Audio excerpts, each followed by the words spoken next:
Hello, I'm Mary Jo Foston. I'll be talking with you today about traveling with family and friends and trying not to lose your mind at the same time. We'll be exploring a few things to consider to have a positive trip with people that you know, either in the United States or abroad.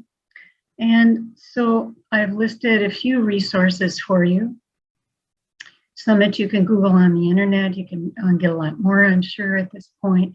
But I found travelnest.com, expertvagabond.com, and two very personable people that my husband and I have used in our travels to give us lots of good tips and tricks for traveling, Rick Steves and Rudy Maxa. And I've given you the websites here. And they both have very good followings. Rick Steves comes into the Minneapolis-St. Paul area sometimes and gives lots of wonderful seminars on how to do travel well. And he actually has a tour guide company. I haven't been able to do a tour with him yet, but maybe that's in the future. So some of the topics we're going to talk about today, we're going to be discovering and talking about a lot of the differences in people that you're going to be trying to work with, their personalities, their likes and dislikes, and then trying to think about, do I want to plan ahead or do I want to wing it?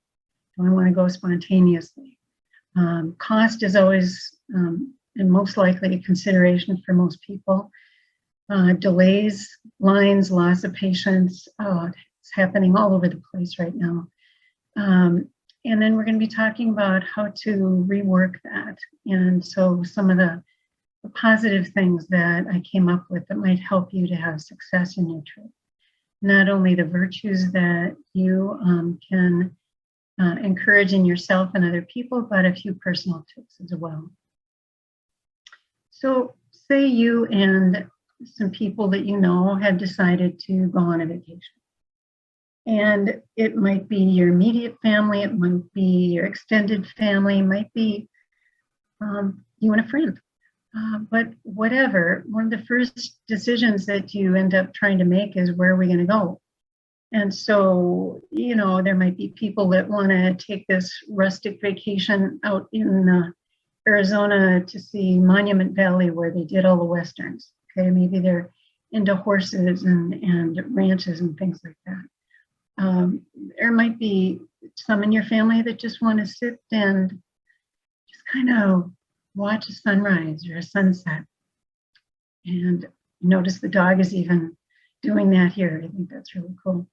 Or you might be more adventurous and you might want to go whitewater rafting on the Colorado River. You might want to go bungee jumping right into this beautiful pool of sea.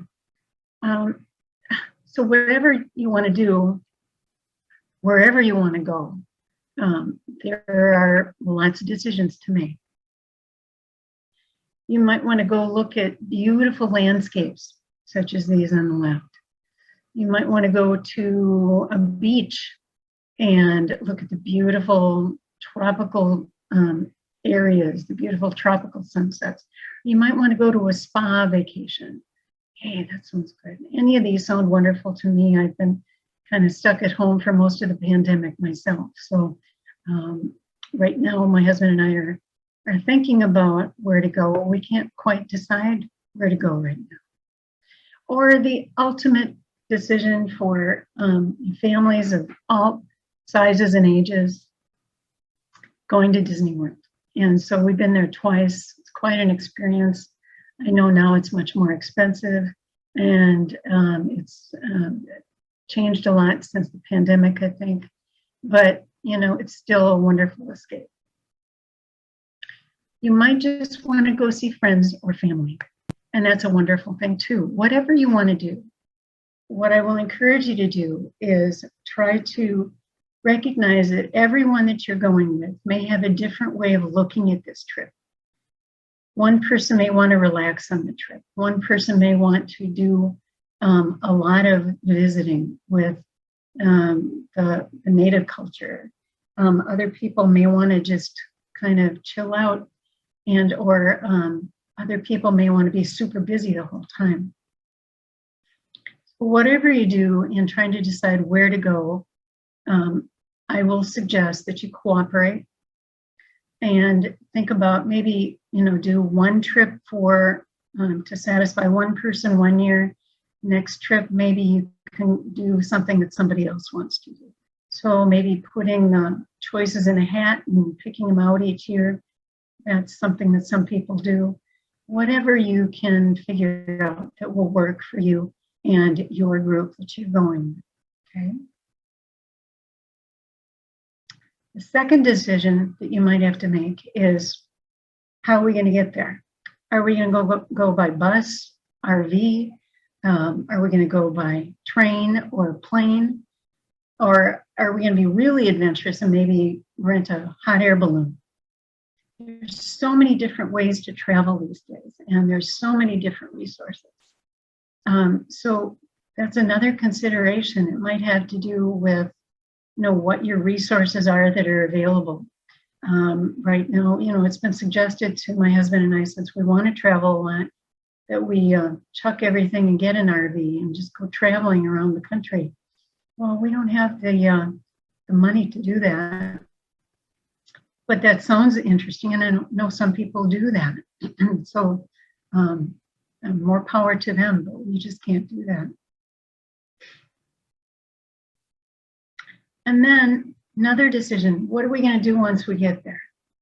Well, that too has a lot to do with the different personalities that are going.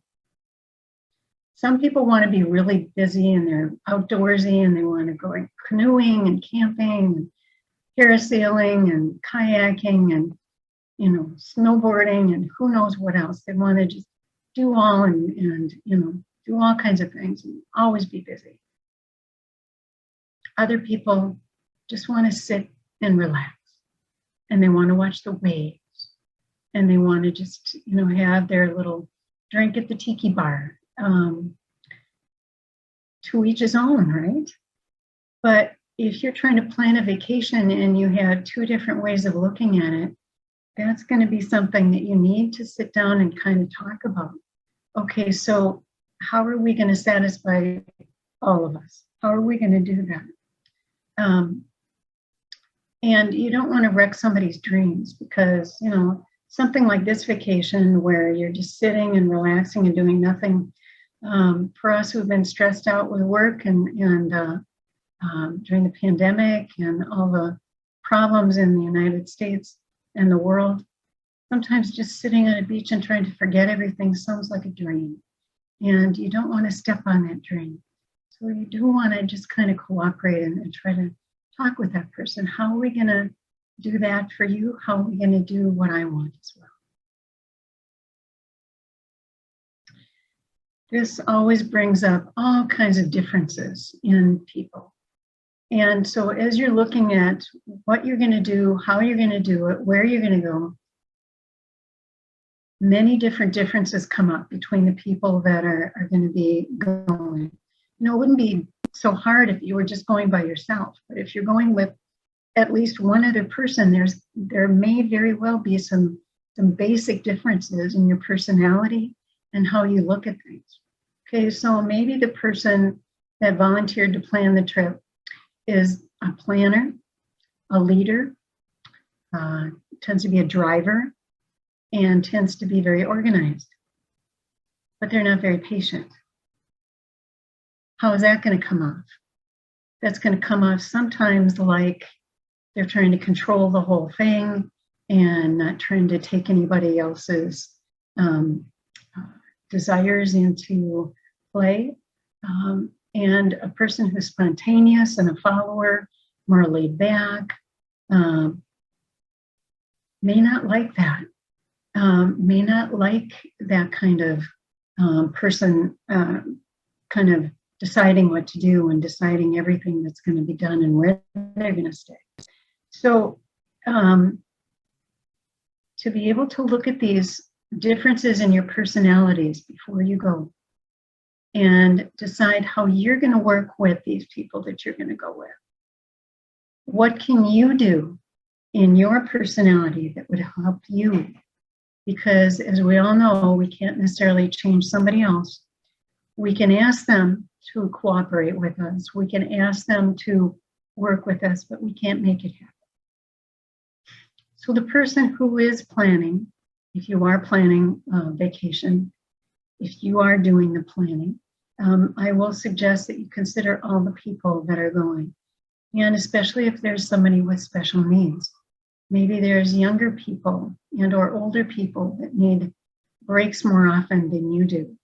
And so maybe you have to, if you're doing a road trip, maybe you're going to have to stop the car more often than just getting gas. You might need to let everybody out, stretch a little bit. The dog is going with you. You might need to give the dog a potty break.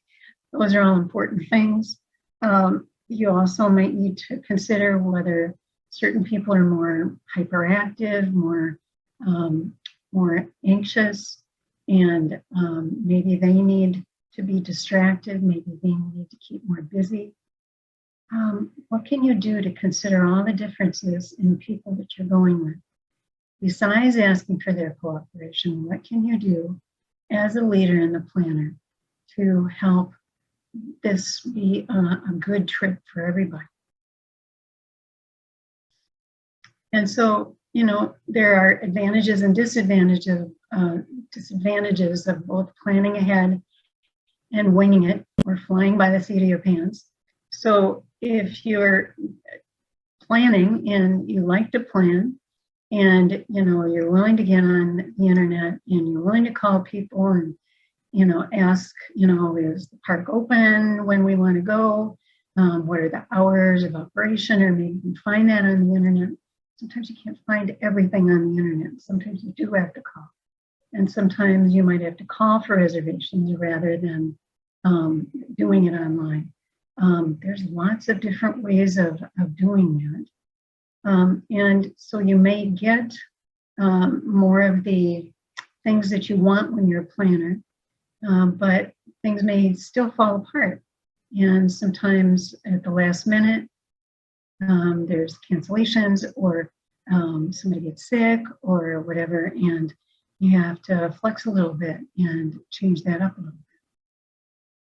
For those people who like to go spontaneously and just kind of go and say, let's just see what we can explore, there's disadvantages and advantages to that. They want the freedom of doing that. And they also may have disadvantages of not getting a room that they want, not getting into the museum that they want, the time that they want. They may have to stand in long lines, but if they're patient people, maybe they don't mind that. So, it's always up to the individual how they're going to deal with it. You can ask them to work with you, but you can't make that happen. I tend to be more of a planner, and so I like it when we kind of have things pretty much worked out ahead of time. My husband is too, so that usually works pretty well for both of us. But now, we're realizing that, especially if we fly, we're going to have to deal with longer lines.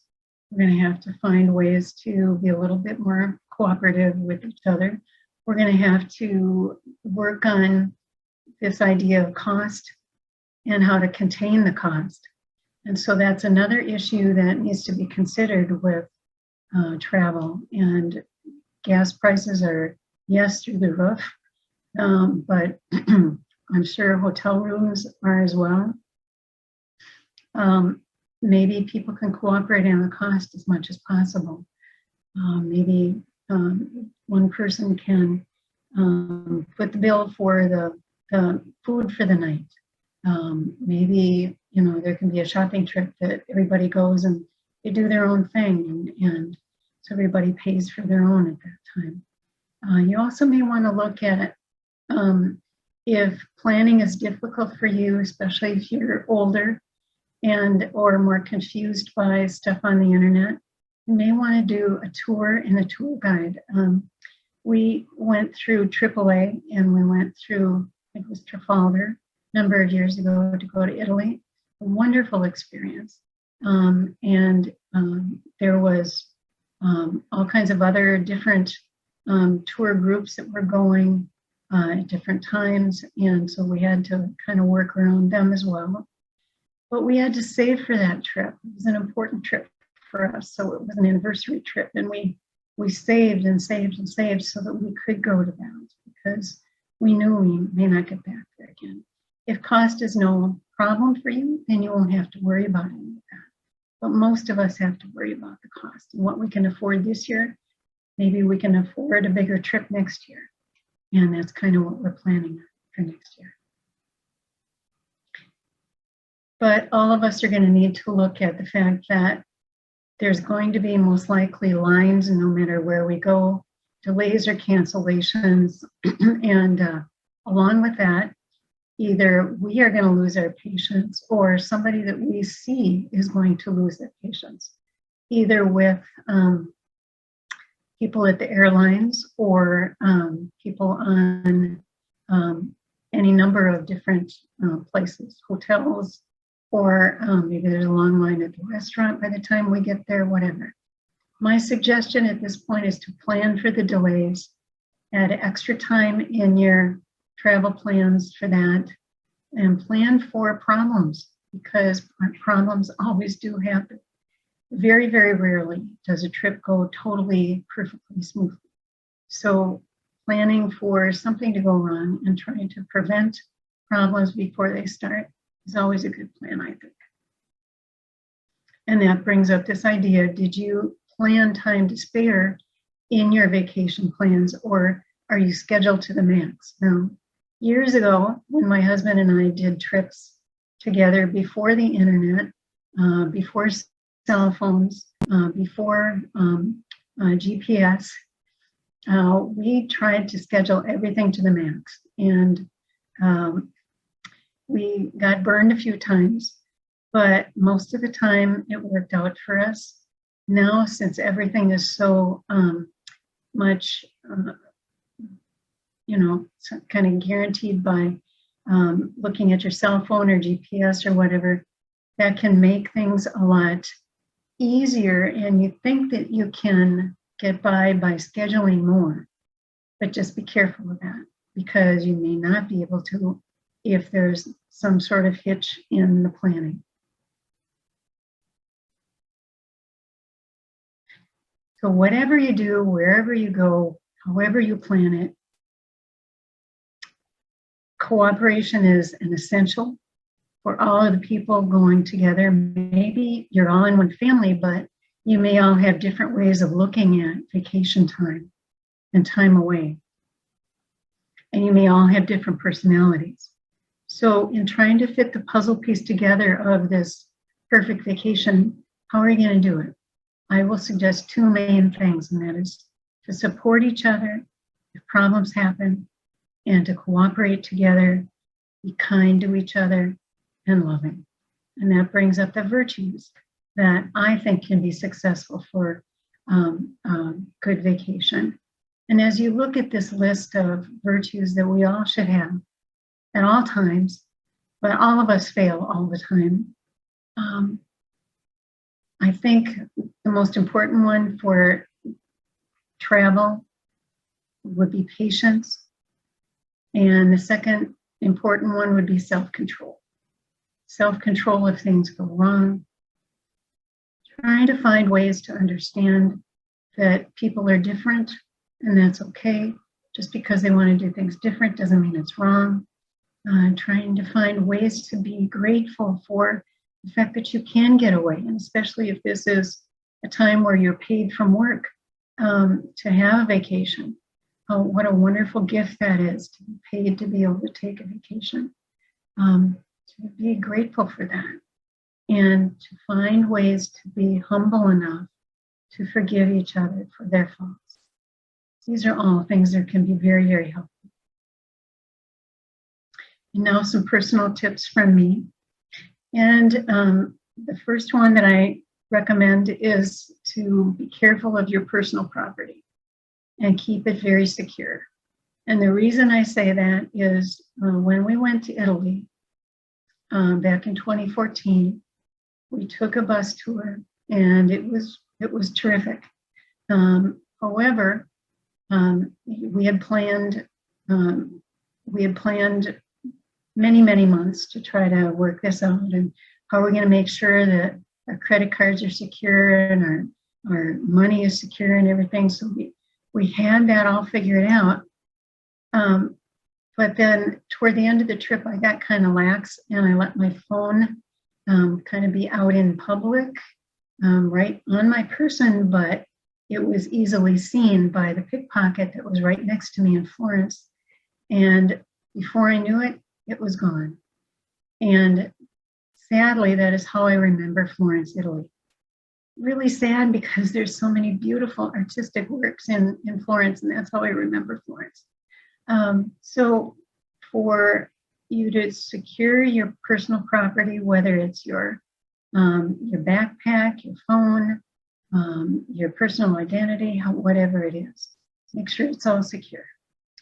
And if you're one who wants to avoid crowds, most of us do, but some of us like crowds, try to go early in the morning, get yourself up early, and or go late, because the crowds are going to be more in the middle of the day. That's when the tours are generally the most large, you might say. However, if you're into the nightlife, there's probably a lot of crowds in certain cities late at night. And I'd also suggest that you pack light. The last thing you want to do is to have to lug around a huge suitcase in the middle of New York City or something like that, so that you just don't, you can't go where you want to go because you got this albatross on the back. Don't want to do that. You want to try to be flexible with your timing, with your expectations, because sometimes things go wrong. Okay? And if you're going to a foreign country, it is so important to learn the basics of the foreign language. I tried really hard to learn the basics of Italian, and by the time I got there, I think I forgot most of them, especially in places like France and Italy. They expect you to know and try to do the basics, like hello and goodbye, and where's the bathroom, things like that. So try to do that. Dress comfortably, because again, the last thing you want is a new pair of shoes that is going to give you blisters as you're walking. And that's just not a good thing. So you want to be able to dress comfortably for the weather, as well as for your comfort. As well as be open to learning about the local culture. When my husband and I went to Ireland for our 25th anniversary, it was wonderful. And one of the best things we'll always remember about Ireland is the people and the culture, and listening to their wonderful brogue, listening to their wonderful stories, listening to their wonderful humor. And there was just so much to learn and to be happy about with that. As well as one other piece that I didn't put on here, and that is if you can learn to explore, get off the beaten path, and try to find little out-of-the-way places to dine, or little out-of-the-way places to discover. I think that oftentimes has been suggested by Rick Steves and Rudy Maxa, and also by other people, because those are just wonderful things that you can remember, that you got away from the crowd and you did these things. And hopefully you can find other people on the trip that are willing to do that with you. Or maybe you can go by yourself. So these are just a few tips. I'm hoping that I gave you something positive to think about in order to have a positive experience traveling with either friends or family, or maybe both.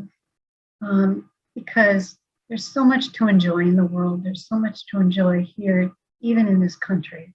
And if we can travel in positive ways, using those virtues I talked about, and using your own powers of self-control and patience, I think those things can help you to have a much better experience. So thank you for joining me today, and good luck on your trip. Bye-bye.